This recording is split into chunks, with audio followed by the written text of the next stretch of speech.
Neste episódio do podcast Minha História de Doação, a gente vai conversar com o Marcos Almeida.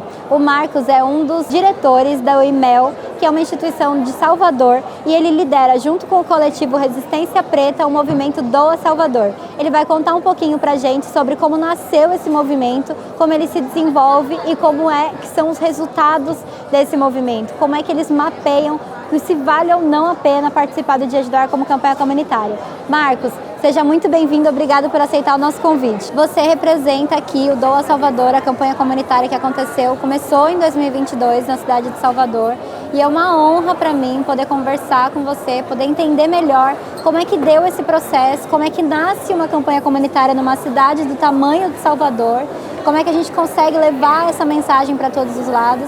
Então vai ser uma honra poder ouvir um pouquinho da sua experiência. Ô Carol, a honra é nossa do IMEL, né? Porque nós tivemos o despertar aqui no Festival ABCR do ano passado, te assistindo. E naquele momento nós fomos cheios de dúvidas para Salvador. E exatamente no dia 22 de setembro veio o despertar do IMEL para a campanha. E vou te contar, você não lembra, mas eu vou te contar. Foi lá no museu, ao lado da igreja, de frente para o mar, em que a gente foi assistir, juntamente com 39 lideranças comunitárias, a sua palestra. E aquele dia, o IMEL entendeu que ele já tinha capacidade de doação internalizada. E aí nós nos juntamos com o coletivo Resistência Preta, na liderança do Dai Borges e da Laís, e entendemos que as nossas forças elas já estavam dentro de casa. E aí nós abrimos o nosso instituto para as comunidades. Eu tenho que te dizer assim, transmitir para você o que eu senti e transmitir como foi a campanha, tem muita emoção. Talvez eu não consiga te entregar essa emoção. A gente pode falar da ação, pode falar do modelo, mas a emoção foi muito grande, porque nos aproximou de muitas pessoas que necessitam de poucos. E nós conseguimos fazer com que elas contribuíssem muito com a campanha, Carol. Tá? Não foi só com a doação financeira, mas foi com a doação de sangue, foi com a presença, foi com a busca, foi com a captação de R$1 de cada uma. Isso foi muito importante para nós, IMEL, que mostrou para a gente que além da gente buscar o nosso negócio, a gente tem que ter uma visão coletiva da comunidade. E muitas vezes a gente não tem força e resistência para estar na comunidade, porque nós somos poucos. Nós só somos 5 para cuidar da Bahia toda. Então conta um pouquinho para mim sobre essa articulação de parcerias e como é que funciona essa rede.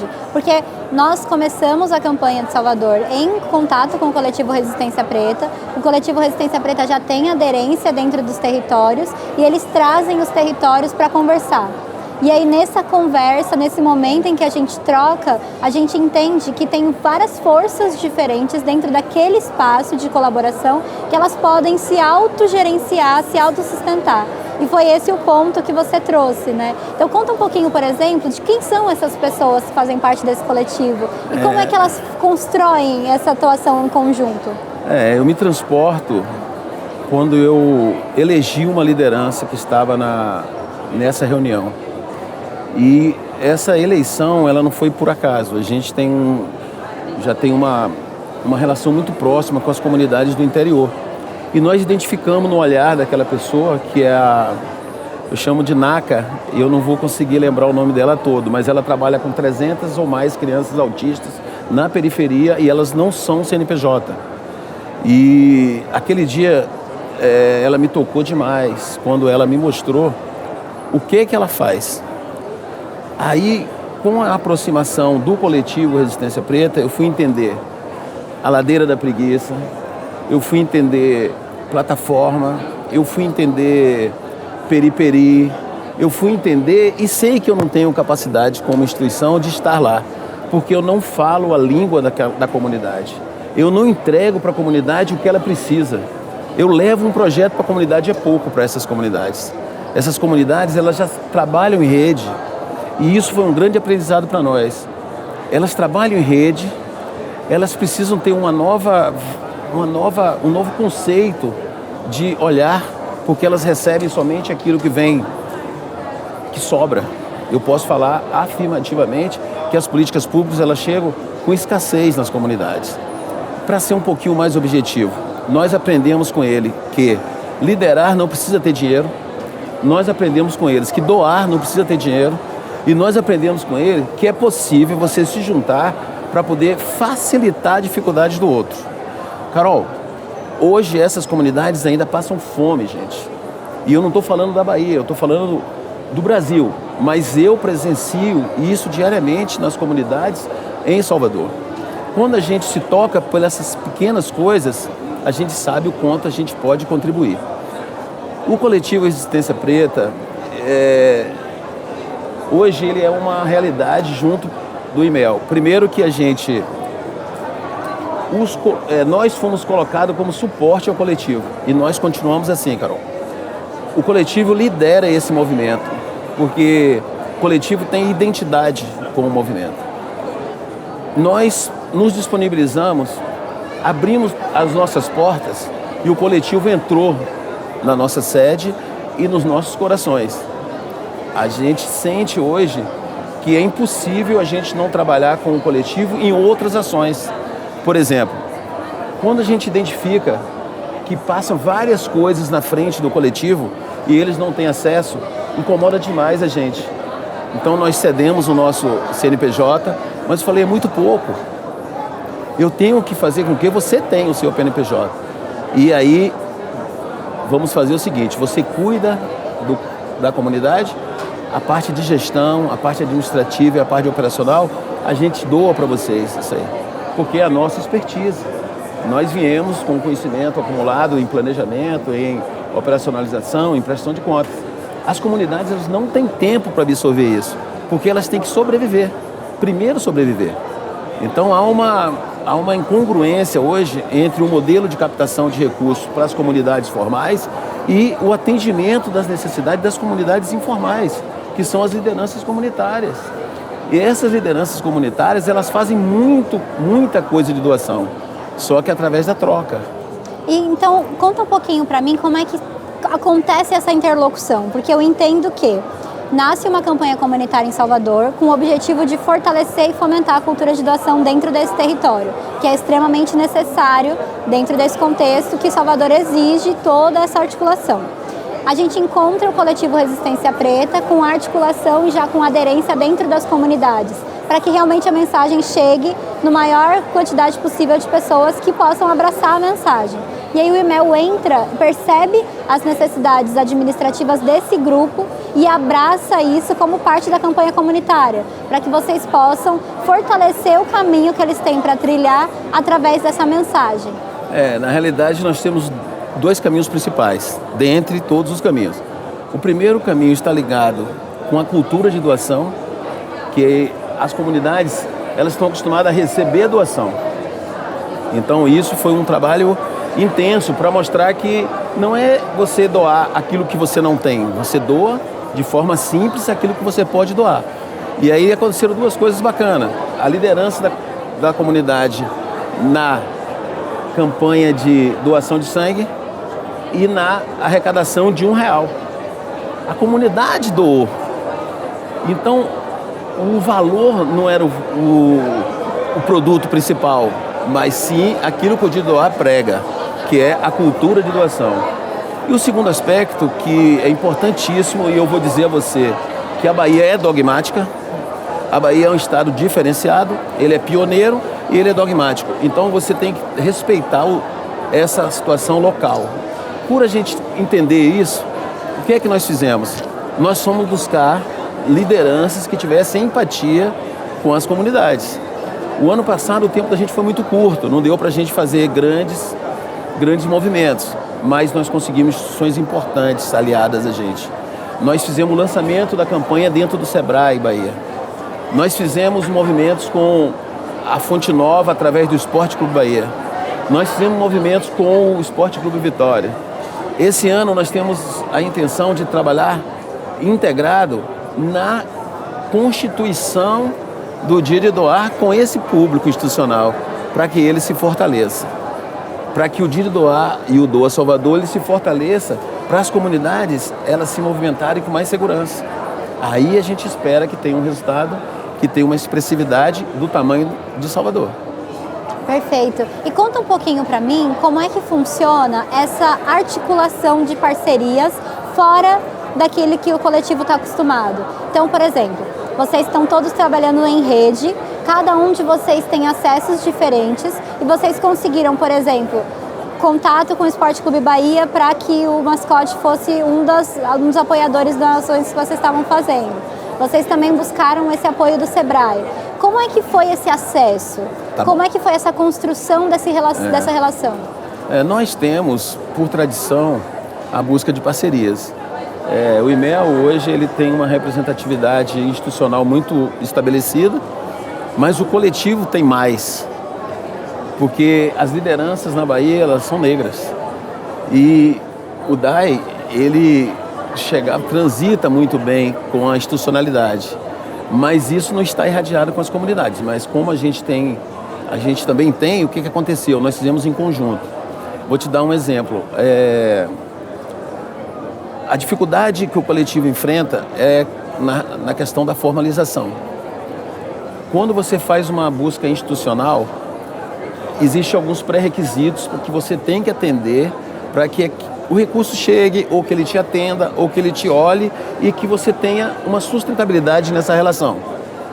E isso nós do IMEL temos. Então a gente tem uma sede, a gente possui todo o trabalho de gestão estabelecida, certificações a gente tem nacional e parceiros nacionais.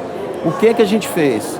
A gente pegou a força coletiva das instituições e levamos para essa instituição que a gente tem relacionamento e fizemos lá dentro o movimento. E aquilo que a gente não pôde fazer dessa forma, nós nos expressamos na via pública. Nós fomos para o Porto da Barra e jogamos 10 mil panfletos num final de semana na Barra. E quem fez isso foi a comunidade. Então você transportou a comunidade da sua localidade e levou para um ambiente para ela ter o cotidiano da expressão social. Em casa eu fiz cachorro-quente e coloquei nas caixas e levei para merendar água, uma série de coisas. Então foi um dia bacana, esse dia. Agora, existem algumas preocupações. Para esse ano, a gente quer fortalecer as lideranças comunitárias, Carol. Nós ficamos centrados na campanha com os créditos caindo sempre na conta do IMEL, nas plataformas e tal. Esse ano, elas terão visibilidade nas plataformas. Elas terão a chance de fazer campanhas dentro da campanha. E os créditos irão direcionados para cada campanha. E isso tudo a gente já está tratado e já está em andamento com as plataformas. A gente espera que isso seja um caminho para as instituições. Eu vou mostrar para as instituições que eu tenho lideranças comunitárias, que eu tenho pessoas envolvidas com causas nobres e que elas podem acreditar que elas vão receber, que elas vão doar o recurso, e aqueles recursos têm um direcionamento que cada instituição vai escolher para fazer. Entende? Essa esperança que a gente deposita no dia de doar é que essa cultura ela se irradie para as empresas, porque aí a gente tem a sociedade conectada com as instituições. O papel nosso é de ligar, o nosso papel é de fazer com que as pessoas enxerguem as comunidades e as comunidades reconheçam a necessidade de estar próximo das instituições. Perfeito. E me conta um pouquinho como é que funciona esse processo de digitalização das instituições. Porque uma das formas que a gente acredita que a cultura de doação possa ser impulsionada é através do pedido. Então alguém pede a doação e alguém doa. E também através da facilitação desse processo de doação. Então, se você tem um meio que esse pagamento, ou que esse dinheiro, ou que essa doação chegue ao destino de forma facilitada, sem que tenham muitos processos, ou que o doador desista no meio do caminho, você facilita muito que a doação realmente chegue no ponto em que ela precisa chegar. Então, como é que você acredita que funciona esse processo de digitalização das instituições que estão participando, envolvidas com o movimento de Salvador? Aí é que o papel importante do IMEL. Por a gente estar estabelecido e ter parcerias nacionais, a gente dispõe, com apoio também daqui da BCR, das plataformas digitais. Esse lado das instituições, da institucionalidade, ele é importante para o Digidoar, porque ele vai dar números, grandiosidade. Mas para as comunidades, elas não têm acesso. As lideranças comunitárias não estabelecidas, elas não têm acesso porque elas não atendem aquilo que a digitalização prescreve. E para você estar dentro dessa digitalização que potencializa a doação, você depende de recursos. E isso é uma dificuldade. Então, a nossa doação, como IMEL, é aquilo que nós dispomos entregar para facilitar a vida das comunidades e das instituições. Porque quando eu faço essa ponte entre a comunidade offline e as instituições online, o que acontece? Há a integração entre a comunidade através da digitalização e potencializa a doação. O Instituto tem como base estar próximo às comunidades e também tem como base não se preocupar com o resultado, potencializar somente o resultado. O caminho é mais importante para a gente. Quando esse caminho é feito com transparência, esse caminho é feito com juntando pessoas que realmente estão empenhadas na causa, isso faz com que o resultado não chegue no curto prazo, mas ele chegue forte no médio e longo prazo, que é a sustentabilidade daquilo que a gente busca. Então, o nosso propósito sempre é não dar um passo atrás. A gente tem clareza que objetivos, que metodologia, que persistência e que resultados tem que caminhar junto. A gente não pode colocar o resultado na frente. E muitas vezes as comunidades, elas não conseguem se dar esse tempo por conta da necessidade, sabe, Carol? Então, essa convivência, aliás, essa dinâmica de convivência, ela faz com que a gente repense um pouquinho o nosso papel só institucional. A gente tem um papel humano, a gente tem um papel interativo, a gente tem um papel de gratidão, a gente tem um papel que fortalece aquilo que o mundo corporativo não espera, que são as grandes relações, que é você ter confiança na relação, é você estar presente naquilo que não é visto. E fora de Salvador, a gente tem uma experiência larga com isso. Nós tiramos pessoas que não têm onde deitar e a gente coloca elas num leito. Pessoas que não conseguem ler, que elas não têm como enxergar, a gente coloca elas para ler. Crianças que dormem com 2, 3 gerações no mesmo cômodo, a gente tira. Então isso a gente faz partindo do pressuposto que é para o futuro, que a gente sabe que a nova geração que está chegando não será como a geração que está. Então esse é o resultado. Para a gente vale muito isso, sabe, Carol? E a integração com as comunidades, ela não acaba nunca depois que você entra.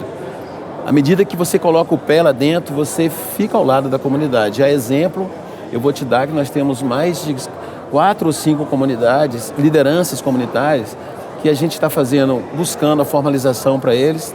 Aqueles que a gente não consegue, nós estamos buscando alternativas nos projetos do IMEL para que a gente estenda para eles a execução.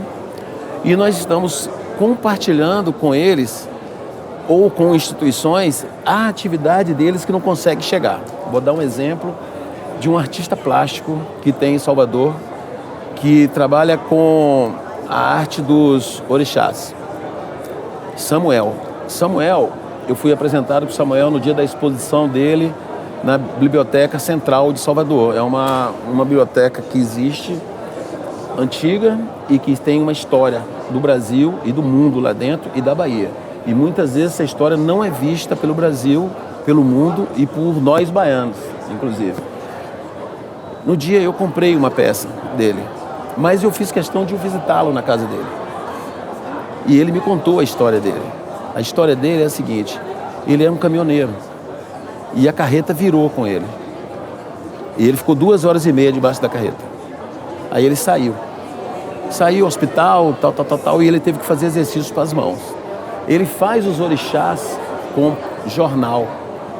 E são coisas maravilhosas, genuínas, que é coisa de baiano, sabe? E essa aproximação. Então o que é que nós fizemos? Eu não esqueci dele. Já tem algum tempo que eu não encontro, mas eu não esqueci. Aqui eu fiz 2 conexões para ele. Tá? Uma conexão com uma empresa que trabalha com o metaverso, essa produção, e uma outra conexão com uma empresa que faz doação. Essa empresa que faz doação, ela se interessou na hora. Então ele não está sabendo disso.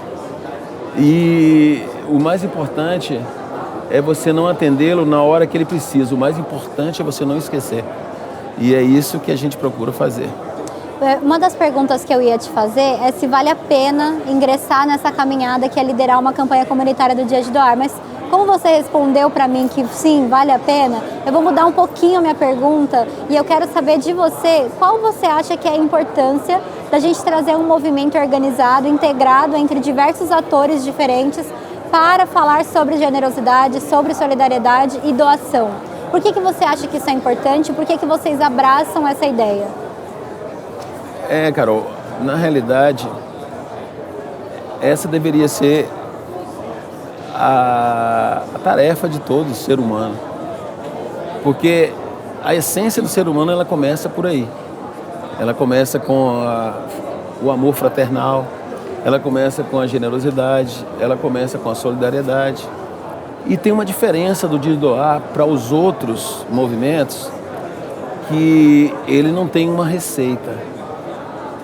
Ele não propõe para você nada que você possa fazer além daquilo que você faz. E quando você faz uma campanha comunitária, você consegue juntar conhecimentos, operações, e muitas vezes, e na maioria, são complementares. Quando você junta essas operações, esses saberes, esse conhecimento e as instituições, o resultado não dá para medir. Você só consegue medir quando você passa mais uma etapa. Então, digamos, em 2022, a gente conseguiu nos unir. Em 2023, a gente quer nos unir com as instituições. E isso, o resultado já é muito maior. Mas se em 2024 as instituições disserem nós vamos liderar o Dia de Doar em Salvador, nós conseguimos o objetivo da nossa campanha comunitária. Porque eu acredito assim, uma força de uma instituição, ela reflete diretamente na sociedade. Mas quando a sociedade impulsiona a instituição, essa instituição, ela se aproveita da sociedade de forma benéfica. Porque ela não tem alternativa para colocar o seu produto na sociedade. Ela tem um produto da sociedade que vai ser incorporado ao seu objetivo. E isso gera uma potencialização de resultado. Eu não consigo dimensionar para você um conhecimento endógeno mais forte do que quando a sociedade se mobiliza e entrega um resultado. Quando você busca resultados de fora para dentro, eles são limitadores, porque eles não respeitam a cultura da... Então a campanha comunitária eu enxergo como uma mudança de comportamento daquela sociedade que não está dentro das instituições. Ela vai dar para as instituições potencialização nos seus resultados. E como você viu isso acontecendo no ano passado? Na realidade, foi quando a gente buscou as instituições, a gente não recebeu nenhum não. E eu já busquei várias vezes instituições para interesses da nossa causa, que é magnífica, todo mundo que conhece sabe, mas as instituições dizem agora eu não posso. Mas como a campanha é coletiva, as instituições não têm como dizer não. Simplesmente ela diz assim, agora eu não posso entregar isso, mas eu quero. Agora eu quero. Então, só a estratégia desse ano que eu vou te dar uma adiantada. Nós estamos modelando 5 lideranças comunitárias dentro das 2 plataformas disponíveis para a gente iniciar as visitas nas instituições. Elas não vão achar que nós fomos lá pedir. Já existe, nós queremos que você se incorpore. É diferente. E outra coisa, o teu produto está junto com a gente. Nós não estamos levando uma coisa para você desviar do teu produto. O teu produto está com a gente, porque o teu produto é consumido aqui na comunidade. Não sei se eu respondi. Completamente. Foi? Completamente. Porque um dos maiores desafios que as outras lideranças compartilham com a gente é engajar parceiros. E quando você fala que instituições, no caso, seriam empresas, organizações, setor público, quando você chega com um número representativo de pessoas que lideram a comunidade, que realmente são as necessidades territoriais, e você bate nessa porta e a porta se abre para você, o mundo de oportunidades e possibilidades, ele se abre também. Então, acho que para fechar a nossa conversa, eu queria que você materializasse para a gente um resultado não financeiro que você entende que tenha sido muito precioso desse processo. Eu te digo assim, quando a gente iniciou, nós já definimos que o nosso propósito de 2023, 2022, ele não seria o resultado financeiro. Então, nós não criamos essa expectativa, porque nós sabíamos que para obter o resultado financeiro, a estruturação ela tem que ser melhor, tem que ser mais, o planejamento tem que trabalhar um pouquinho mais com alguns detalhes, e a gente não teve tempo.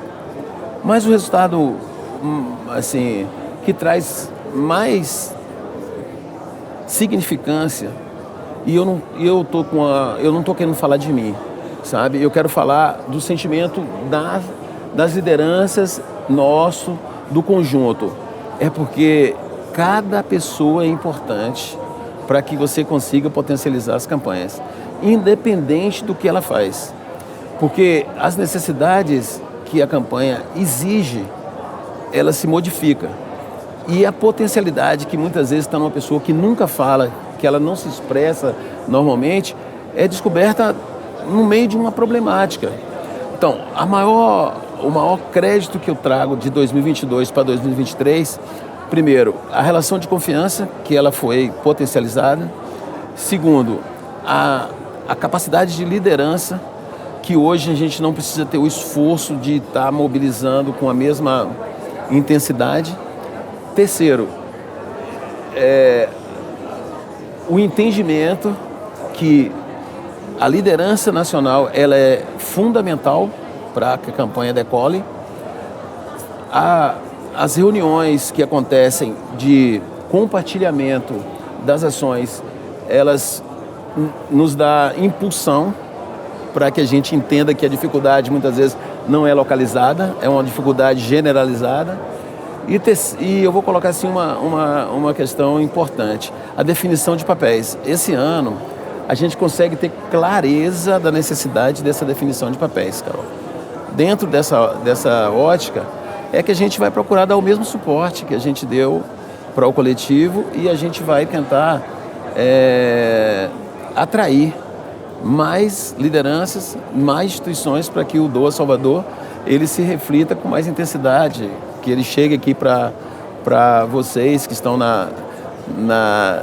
aqui na sede, né, vou colocar assim, com um pouco mais de expressão, né? E isso aí para a gente é o que a gente espera. Perfeito, Marcos. Eu ia fechar a nossa entrevista perguntando para vocês dos resultados e materiais, mas quando você fala para a gente que vocês tiveram toda essa interlocução, que vocês tiveram toda essa questão da definição dos papéis, compartilha um pouco com a gente como é que você entende que a gente pode fazer essa divisão em grupos. Por exemplo, como são essas divisões de papéis e qual que é a importância dessas divisões? Eu juro que eu fecho nessa, mas essa é uma dúvida que a gente recebe muito das lideranças. Então, eu até falei da questão do conhecimento individual. A gente entende que a comunicação, a gestão, a publicidade, que não é a comunicação, e a relação institucional. São atividades que elas têm que estar com pessoas diferentes. E isso não aconteceu ano passado. Por que tem que estar com pessoas diferentes? Porque são necessidades distintas. E se você misturar isso, não sai boa a execução. Então, a gente, quando a gente fez o ano passado, a gente tentou fazer assim, colocar uma equipe de execução, mas a gente não conseguiu materializar, que as equipes criassem força. Mas agora a gente já tem uma definição para isso.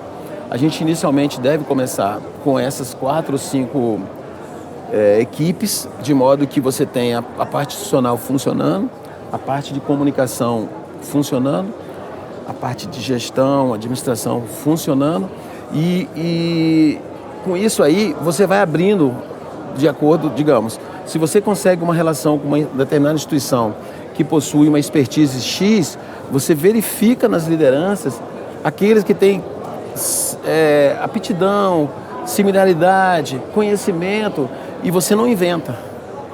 Não adianta querer inventar. Aí aquela pessoa vai se sentir confortável que ela está entregando uma coisa dela. Ela está fazendo uma coisa que ela conhece. Sabe, Carol? Não é uma educação corporativa. É uma educação de conscientização. E de conscientização, ela exige que você... A educação de conscientização, ela exige que você não dê saltos. Que você vá aos pouquinhos e quanto menos for fora do seu nível de conhecimento, você vai conseguir o resultado mais rápido. Muito legal, Marcos. E é uma honra e um privilégio para mim poder conversar e ter acesso a essas informações, a essas histórias que você compartilhou com a gente. Muito obrigada.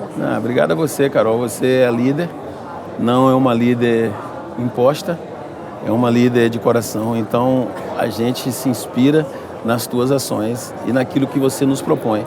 E toda vez que você joga esse brilho de olho para nós, a gente consegue acreditar, a gente consegue entender que você está fazendo de coração. Eu quero deixar registrado aqui que o papel do IMEL ele vai continuar sendo o mesmo, que é de dar apoio ao coletivo Resistência Preta através do DAI, através da Laís e todas as demais lideranças comunitárias para que a gente obtenha o sucesso que o Dia de Doar e o Doa Salvador eles requerem e que a gente precisa estar atento.